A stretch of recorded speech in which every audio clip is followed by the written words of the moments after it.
what is resiliency? It's being honest and truthful about who you are, about how you think and how you feel, and then somehow, some way, showing that to the world, or giving support, finding a friend or a parent, finding an outlet, poetry, sports, theater, science, something that helps you express yourself. It's about being transparent and showing the real feelings and the real thoughts. Resiliency is connection. Resiliency is not being alone and trying to control everything. That sense of control and that pride that we have comes from a place of isolation, because we think we're the only ones with these problems or these feelings or these thoughts, and we need to fix them ourselves. And that's just not true. And really fighting the opposite of resiliency, because the opposite of that is shame. And shame teaches you that what you think and you feel is wrong, and if you show it, someone's going to judge you, so you need to shut it down. And shame is a very vicious cycle, because eventually it starts to make you think and feel about yourself as if it's an identity. I am bad.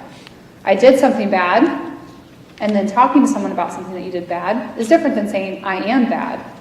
I am bad is shame because you've hidden it. I did something bad is a choice and a behavior, but we can work on that. And if we don't express it and if we don't share it, we start to create an identity. And that becomes problematic, because when we create negative identities, we go deeper and deeper into our isolation. And shame is meant to keep you quiet. And what we want to do is we want to find a way to have these experiences and kind of find someone else out in this world, or in this room, or in your school, or in your community who gets you. Because if you are connected and you are resilient, whatever grades you get and however you perform is not going to be the end of the world. But if you're alone, it does feel like the end of the world. So the way that I really like to think about this is an iceberg. And the reason why I pick an iceberg is because there's a really cool factoid about icebergs, and based on Google, I'm no expert on icebergs, but I hear that about 9% of an iceberg is shown above the water surface, and the other 91% is below the water surface. And as a clinician and therapist and working with elite athletes and professionals and really running the gamut of people I see, I can sort of say anecdotally that I believe that most people show about 1/10 of themselves to the world through to their acquaintances and classmates and peers and coworkers or whatever. But the other 90%, they kind of keep down, dormant, and hidden because they get worried about what people are going to think and feel about them. So that makes sense, because we like to have emotional safety in order to show ourselves. But I think if we create a collective effort and energy to make sure that we're showing vulnerability and showing transparency, that we might feel more emotionally safe and not need to hide it, but show it. And that would take a community effort. And that's why I'm here today, is to teach you about resiliency and showing more of yourself and showing up more and realizing that we all have a connective experience. So the thoughts and feelings that you have, no one can see. And you may think they can read it on your face or your body language, but they really can't. Because until you express yourself, people don't know. And when you want people to mind read and assume how you think and feel based on your actions, they're probably going to get it wrong. Because we're very complicated. And to expect someone to get it just by looking at us is next to impossible. But we want them to do that hard work. But we need to do the hard work to make sure that we're showing up and showing them how we think and how we feel. And these thoughts and these feelings then inform the way that we act. So I'll give you an example. If you start school off dreading your fourth period test, and you walk into class or you walk into school and that fourth period test is on your mind all day, and you're short with your friends, you're snippy, you're probably like isolating to study, or you're calling your mom and panicking and trying to get out of school or something like that, and then the class happens, it's fourth period, you could do a variety of things. You could do really great. You could panic and shut down. You could leave the class and run to the bathroom and hide out. You could walk out of school before you even take the test. You could also do your best and then have a lot of regret and negative feelings after the test and ruminate and worry about that for the next week until you get the grades back.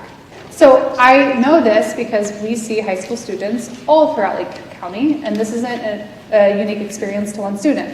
And what we want to do is we want to help you understand that you can have negative thoughts and feelings, no problem, cope with them in a healthy way by sharing it with someone and communicating it with someone, and then you won't act the way that gets you in trouble. Because you've had this funnel effect where like you have experiences, you put it in the funnel, and all of a sudden it's like, okay, I have thoughts and I have feelings, but now I use skills, and so the output isn't so bad, right? But if we're not using thoughts, or if we're not using skills like communication, reaching out for support, problem solving, pros and cons, time management, if we're not using skills to manage this, then our output is going to be a consequence of uncontrolled feelings, uncontrolled thoughts. Remembering that your thoughts and your feelings inform your decisions and your actions. If your decisions and your actions are getting you in trouble, guess what?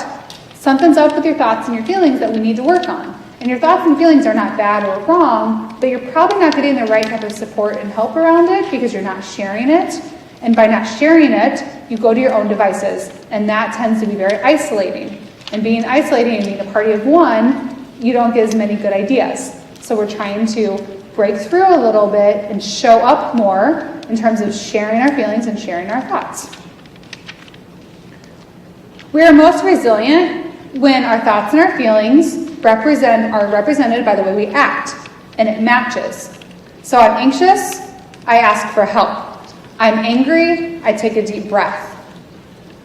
I'm guilty and I regret making a bad decision. I own up to my bad decision and I talk to that person, or I get some resolution. If the negative or positive emotions and feelings have actions that support it and match it, then you're good. It's not about getting rid of negative feelings or actions, or it's just about being transparent and like they're back and forth.